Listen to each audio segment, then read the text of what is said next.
Hello students, welcome to my channel humanities by Shikhar Shukla. तो आज हम क्लास 12 पॉलिटिकल साइंस की सेकंड बुक का चैप्टर 6 लोकतांत्रिक व्यवस्था का संकट पढ़ेंगे। तो अभी हमने कांग्रेस के बारे में पढ़ा है, तो अब हम देखते हैं कि इस चैप्टर में हम आपातकाल के बारे में जानेंगे, प्रेस के बारे में जानेंगे और गरीबी के बारे में जानेंगे। चलिए देखते हैं। सबसे पहला टॉपिक, देश के हालात और पैसों की तंगी, आर्थिक संदर्भ। गरीबी हटाओ का अधूरा सपना। देखो, इससे पहले जो मैंने चैप्टर पढ़ाया था, चैप्टर 5, उसमें कांग्रेस में जो इंदिरा गांधी थी उन्होंने गरीबी हटाओ का नारा दिया था, जिसकी वजह से काफ़ी जो जनता थी वो उनको सपोर्ट कर रही थी कि ये गरीबी हटाओ का नारा दिए, गरीबी हट जाएगी अगर इनको वोट दिया जाएगा। लेकिन ये एक अधूरा सपना था। अब हम इसके बारे में जानेंगे। 1971 के चुनाव में इंदिरा गांधी ने गरीबी हटाओ का वादा किया, ठीक है। लेकिन इसके बाद भी देश की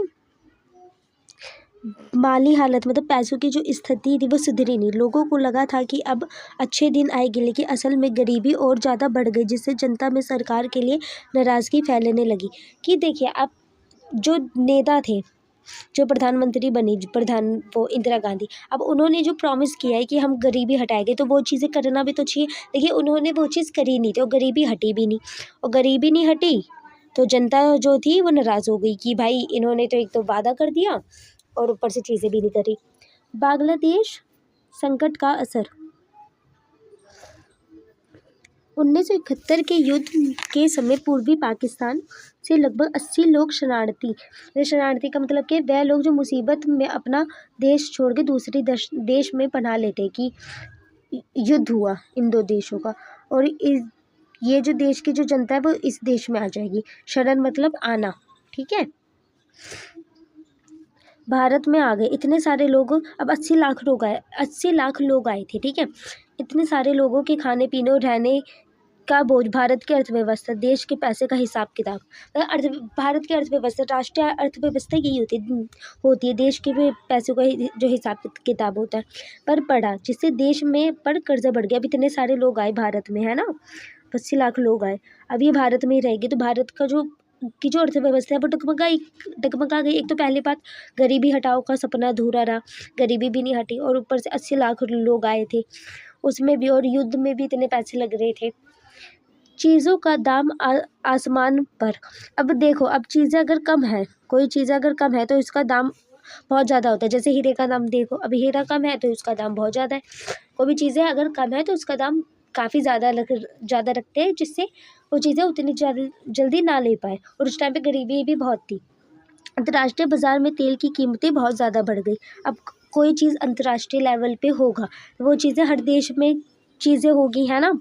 अब कोई भी चीज़ अंतर्राष्ट्रीय लेवल पे ही बढ़ जाए, कपड़े हो या कुछ भी हो, तो हर चीज़ हर देश में उसका असर आता ही आता है, जिसका असर भारत में हर चीज़ पर पड़ा। 1973 में महंगाई 30% और 1974 में एक साल के अंदर ही 30% तक बढ़ गई, कि जो चीज़ 10 में आ रही थी वो चीज़ 50 में आने लग गई। यानी जो सामान 10 रुपये का मिलता था वह बहुत महंगा हो गया, जिसमें आमदनी का जीना दूभर हो गया। अब मानसून की दगाबाजी।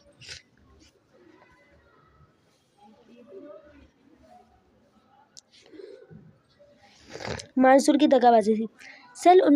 साल 1972 से 73 में बारिश बहुत कम हुई। अब देखो, अब बारिश ज़्यादा हो जाए तब भी फसल ख़राब हो जाएगी। अब बारिश बहुत कम हुई तो सूखा पड़ जाएगा, जिससे फसल उतनी होगी ही नहीं, ठीक है।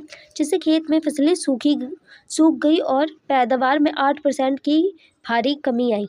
जब अनाज कम हुआ तो खाने पीने की चीज़ों की किल्लत कमी हो गई और पूरे देश में हाहाकार मच गया। अब कृषि उतनी हुई नहीं, क्योंकि स्टार्टिंग में कृषि पे सबसे ज़्यादा जोर दिया गया था, किसानों वगैरह पे, और कृषि जब हुई ही नहीं तो अब देश खाए पिए क्या, जिसकी वजह से महंगाई काफ़ी हद तक बढ़ गई थी।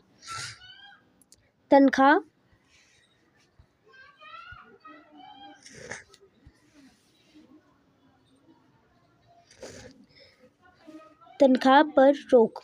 सरकार ने अपना खर्चा बचाने के लिए अपने ही कर्मचारियों की सैलरी मतलब महीनों की जो कमाई होती है पर रोक लगा दी। इससे सरकारी बाबू और कर्मचारी भड़क गए और वे सरकार के खिलाफ सड़कों पर उतर गए। अब साफ सीधा, अगर आप गवर्नमेंट जॉब में है, ठीक है, अब कोई भी चीज़ें देश में हुई, जैसे मानो कर्फ्यू लग गया या आपातकाल लग गया, अब उसकी वजह से अब देश की अर्थव्यवस्था मानो बिगड़ जाए, और सरकार जो है, जो गवर्नमेंट जॉब वाले लगे हैं उसकी अगर सैलरी दे ही ना तो हम सब तो भड़केगी।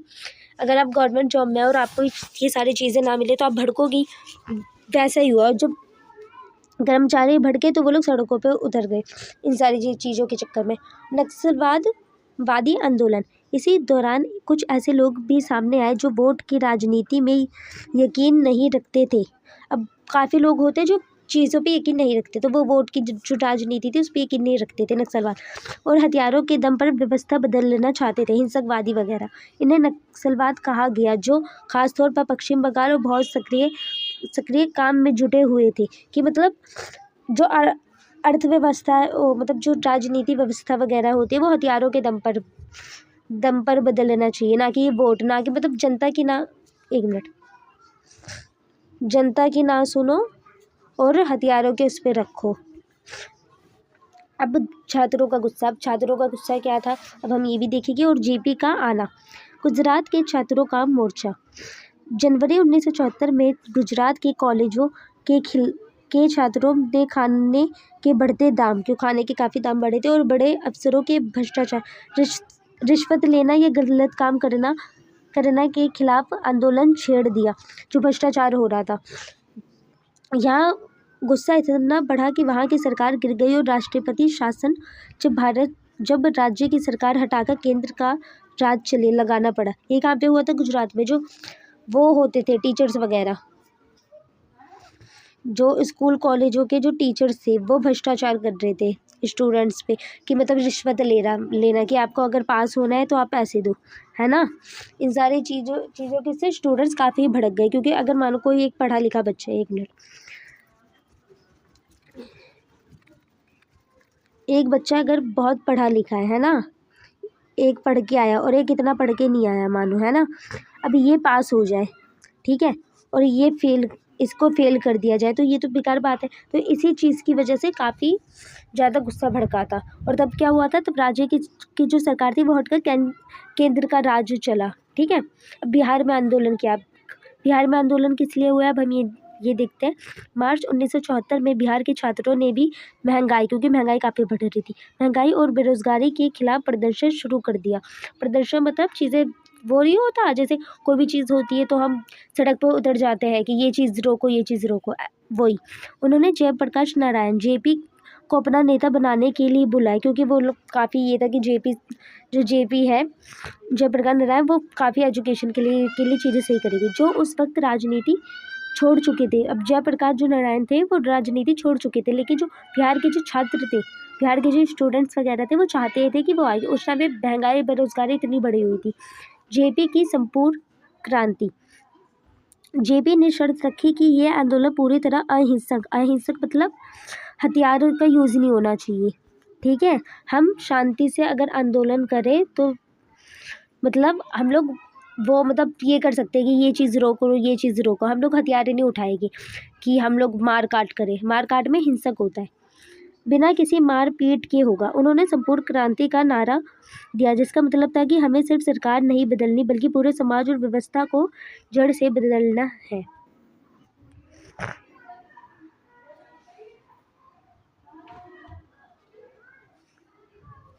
पूरी सरकार को बदल लेने की बात हुई थी, क्योंकि मेन उनको ये था ना कि समाज बदल लेना चाहिए।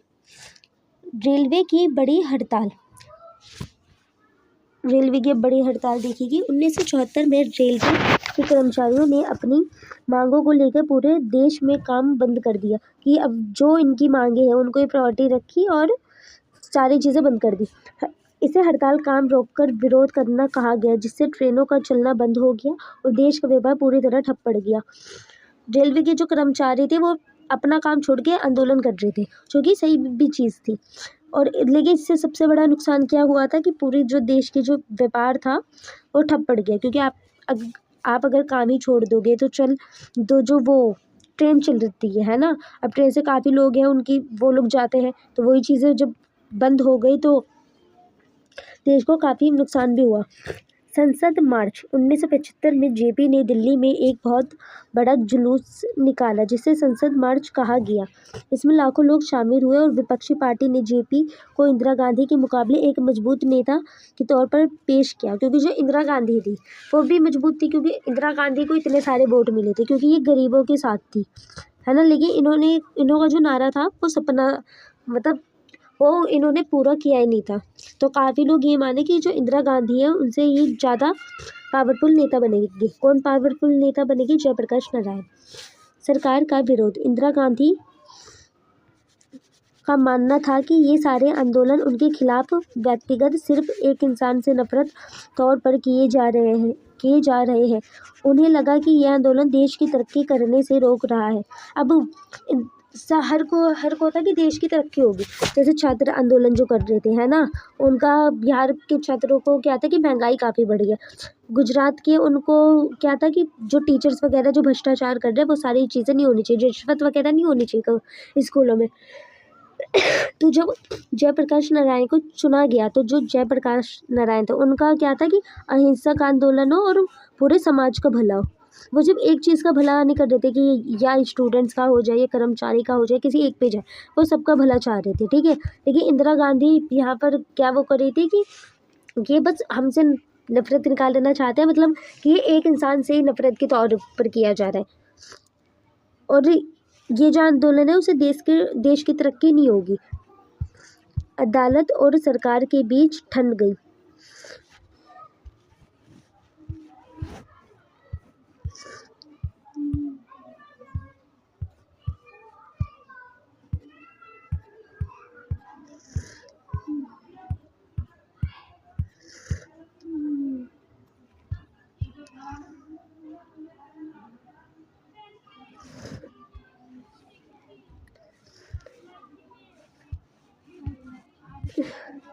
अधिकारों की लड़ाई। सरकार और न्यायपालिका अदालतें के बीच इस बात पर बहस छिड़ गई कि क्या संसद जनता के अधिकारों को कम करती है। अदालत ने कहा कि संसद को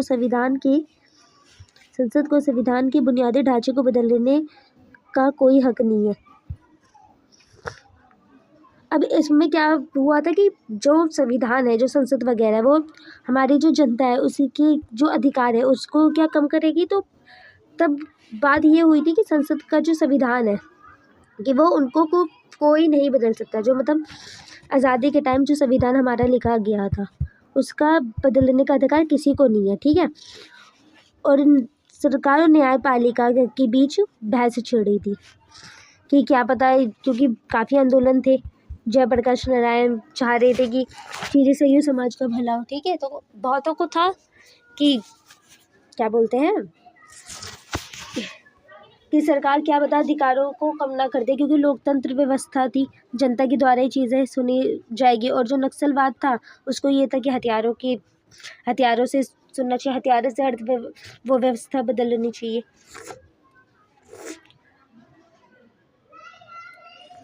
अब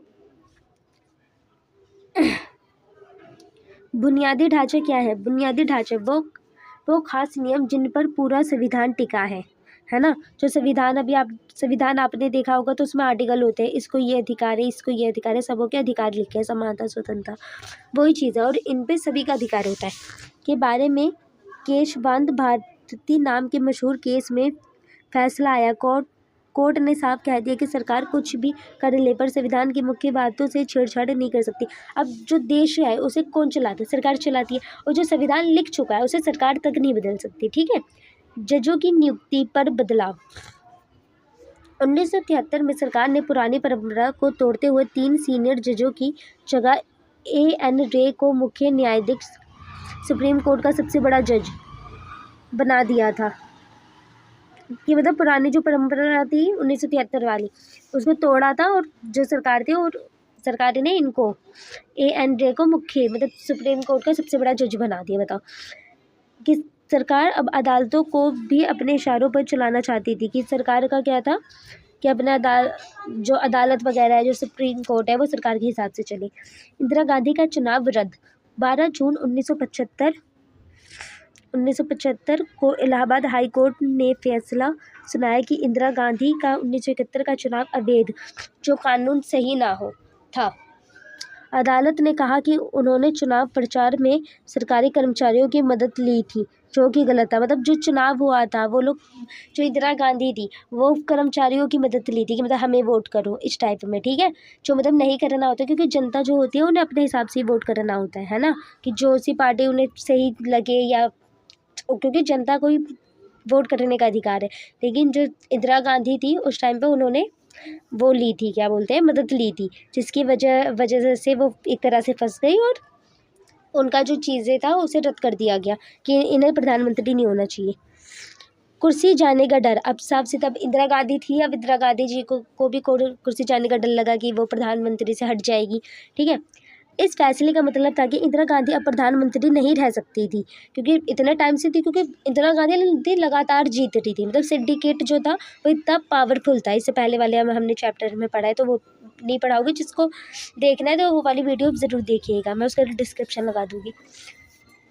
अब इनकी जो चीज़ें थी, अब वो प्रधानमंत्री नहीं थी इंदिरा गांधी, जब तक कि वह दोबारा चुनाव न जीती। अब दोबारा अगर चुनाव जीतेगी, अब जैसे अभी प्रधानमंत्री 5 साल तक बनते हैं ना, अब वो हार गए, तो अब दोबारा वो 5 साल तक, तो अब 5 साल वो रहेगी नहीं, लेकिन अगर दोबारा खड़े हुए, दोबारा जीत गए, तब वो बनेंगे। ऐसे ही था। सुप्रीम कोर्ट ने उन्हें स्टे ऑर्डर, अदालती फैसले पर कुछ समय के लिए रोक लगा दी, कुछ समय के लिए रोक दे दिया, जिसे वे पद पर बनी रही, पर संसद की कार्रवाई में हिस्सा नहीं ले सकती थी। अब अदालत ने यहाँ पर क्या करा, वैसे तो उनकी प्रधानमंत्री जो था, वो मतलब प्रधानमंत्री से वो हट गई थी, लेकिन उनको जो अदालत थी वो क्या कर दी कि हाँ, आप पद पे रह सकते हो, लेकिन आप कोई कार्रवाई नहीं कर सकती। इस्तीफे का दबाव, विपक्षी दल जो सिंडिकेट था ने 25 जून 1975 को दिल्ली के रामलीला मैदान में एक बड़ी सभा की। एक बड़ी सभा मतलब यहाँ नेता बैठे और यहाँ सारी जनता, ठीक है। एक बड़ी सभा की, और इंदिरा गांधी से इस्तीफा मांगा कि मतलब जैसे जॉब वगैरह होते हैं उस पर रिजाइन देना होता है, वैसे ही इस्तीफा मांगा। जेपी ने सेना और पुलिस से भी कहा कि वे सरकार के गलत आदेशों को ना माने, और जेपी ने किन्हें कहा था, सेना और पुलिस को, क्योंकि अदालत जो थी उन्हें, इंदिरा गांधी उन्हें निकाल लेना चाहिए था, लेकिन वो निकाली ही नहीं, क्योंकि उन्हें निकालने का तो था। लेकिन अब यहाँ पे जेपी ने सही बोला था कि सेना और पुलिसों को, मतलब सभी उनको, कि ये गलत आदेशों को ना माने, क्योंकि सरकार गलत आदेश दे रही थी, और इंदिरा गांधी जो है अब उन्हें वो देना चाहिए, क्या बोलते हैं, इंदिरा गांधी को इस्तीफा दे देना चाहिए, क्योंकि प्रधानमंत्री के पद से तो वो हट ही चुकी थी, वह गद्दी से हट चुकी थी, बस पद पे थी वो।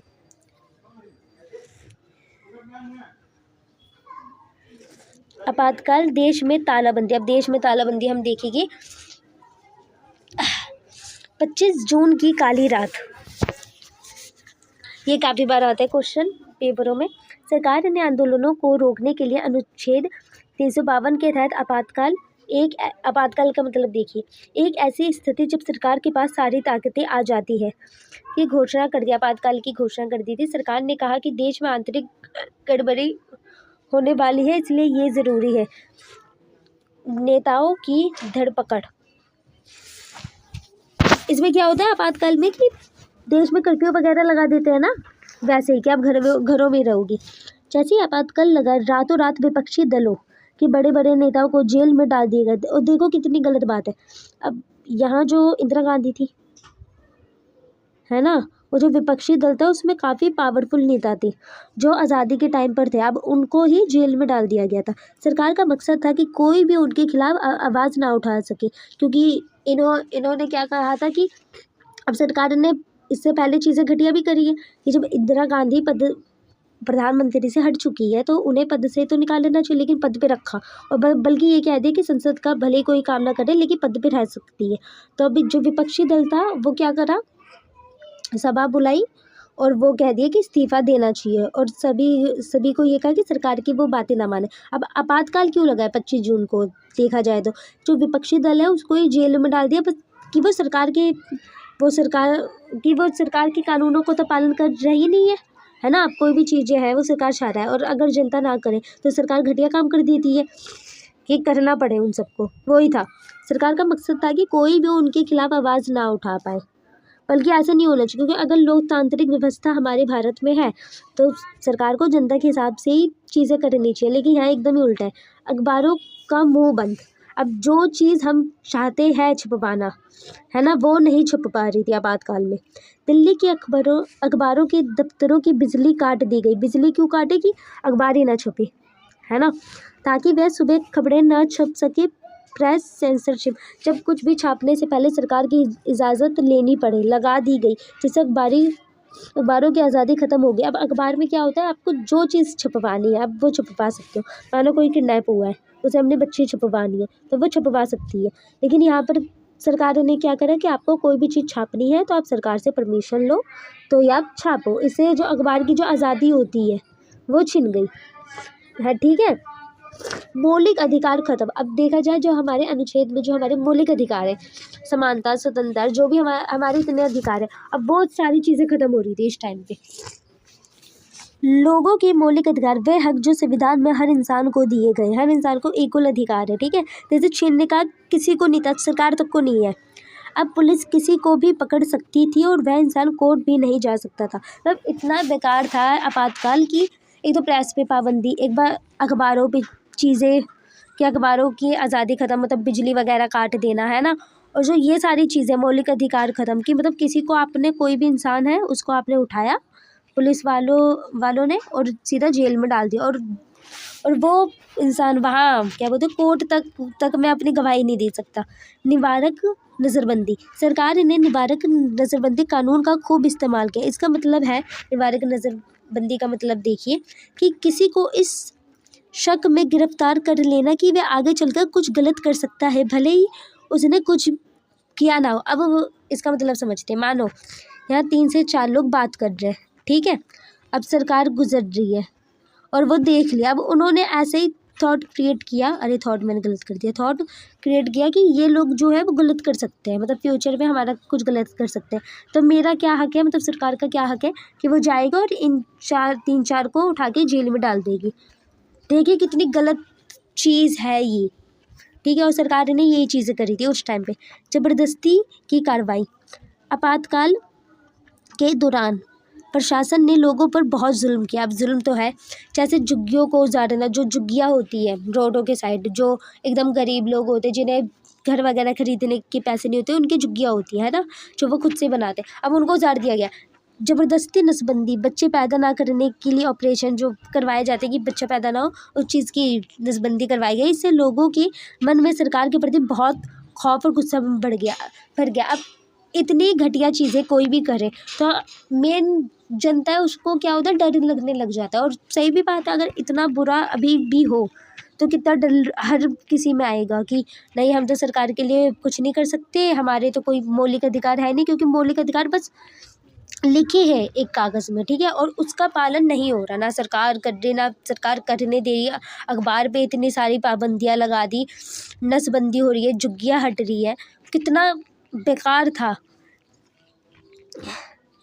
और काफ़ी चीज़ की वजह से जो जनता, बच्चे, इन सब में एकदम गुस्सा भरा पड़ा था और काफ़ी डर भी था कि हम तो कुछ कर ही नहीं सकते सरकार के लिए। प्रेस सेंसरशिप लागू करना, दिल्ली के अखबारों की बिजली काट दी गई और उन पर प्रेस सेंसरशिप लगा दी गई। प्रेस सेंसरशिप का मतलब है कि अब अखबार सरकार की मर्ज़ी के बिना कुछ भी नहीं छाप सकते थे, कि अखबार में जो चीज़ें छपती है वो सरकार की मर्ज़ी होगी तो ही छपेगी। मतलब सरकार के खिलाफ आपने लिखा कि सरकार ने ये चीज़ घटिया करी है ना, सरकार ने कोई चीज़ घटिया करी है, ठीक है, अब वो छापना है अखबार में। अब सरकार ने मना कर दिया कि नहीं छाप सकते, तो अब नहीं छाप पाओगे। वही चीज़ था, उन्हें हर खबर पहले सरकार को दिखानी पड़ती थी। सोचो इतना घटिया हुआ था। अब आपातकाल से क्या मिला, आपातकाल से क्या मिला और सीखा। संविधान में बदलाव, आपातकाल के दौरान सरकार ने 42वें संशोधन संविधान में किया गया बदलाव पास किया। इसमें लोकसभा का कार्यकाल 5 साल से बढ़कर 3 साल तक कर दिया गया था। और ये बदलाव आया है, किसमें आया, 42वें संशोधन में। लोकतंत्र की जीत, आपातकाल ने ये सिखाया कि भारत में लोकतंत्र, जनता का राज को ख़त्म करना लगभग नामुमकिन है। थोड़े ही समय में जनता ने फिर से अपनी ताकत दिखा दी और व्यवस्था पटरी पर लौट आई, क्योंकि जनता हारी ही नहीं थी। अब इतना सब होए तो और जनता हार जाए, ठीक है, तब भी काफ़ी जनता आंदोलन करी इन सारी चीज़ों के लिए, जिससे जो सरकार थी, जिससे जो लोकतंत्र था, जिससे जो सरकार थी वो डगमगा गई कि मतलब ये सारी चीज़ें हम नहीं कर सकते। नियमों में सुधार। अब ये तय किया गया कि आपातकाल सिर्फ सशस्त्र विद्रोह, जब लोग हथियारों के साथ लड़ने लगे की स्थिति में ही लगेगा, ना कि सिर्फ छोटी मोटी गड़बड़ी पर, कि अब ये हो गया कि हथियारों के साथ लड़ेंगे, ठीक है। तो नियमों में ये सारे सुधार हुए थे।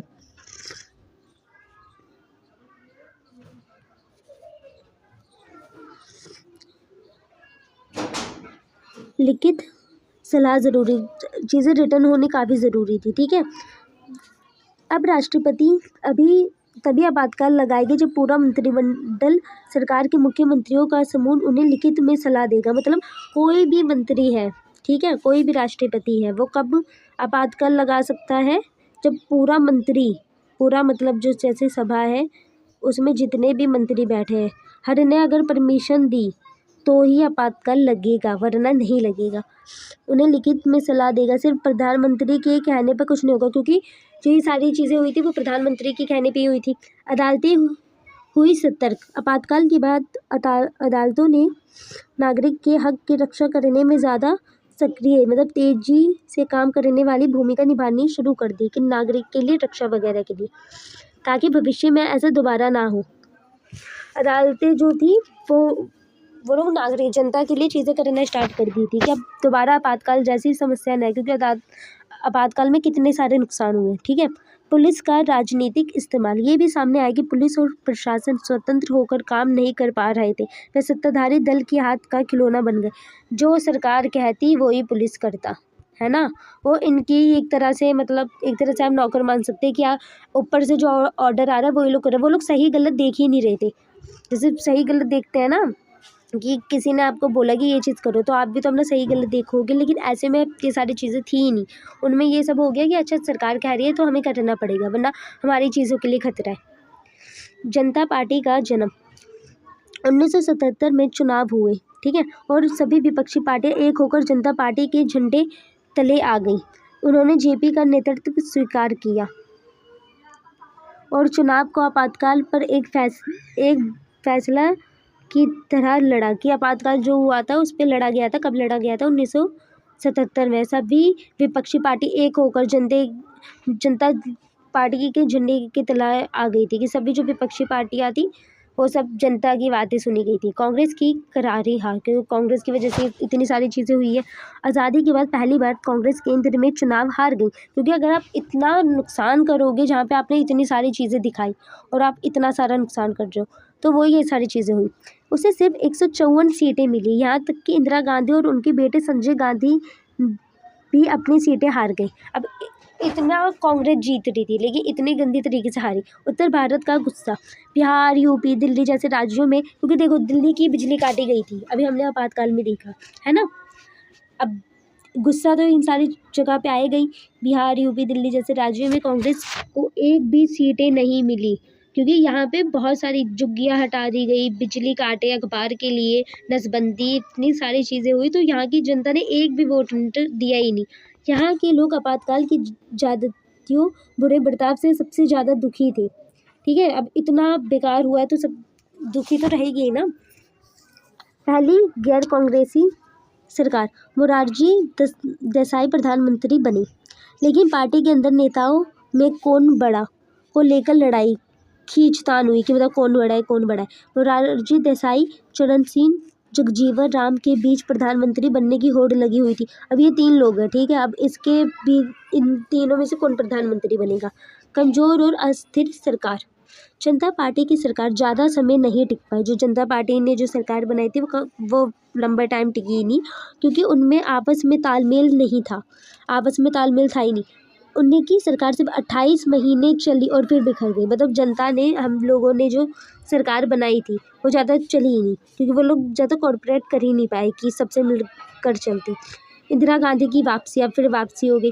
1980 में फिर से चुनाव हुए और जनता ने अस्थिर जो टिक न सकी सरकार को हटाकर फिर से इंदिरा गांधी को भारी बहुमत से जिताया।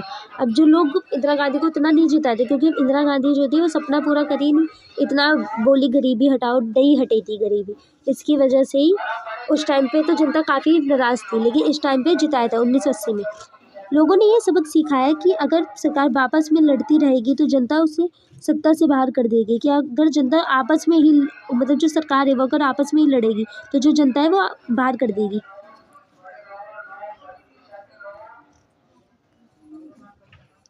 ओके स्टूडेंट्स, चैप्टर ख़त्म होता है। तो अगर आपको वीडियो पसंद आई हो तो प्लीज़ वीडियो को लाइक एंड शेयर ज़रूर करें और चैनल को सब्सक्राइब ज़रूर करें।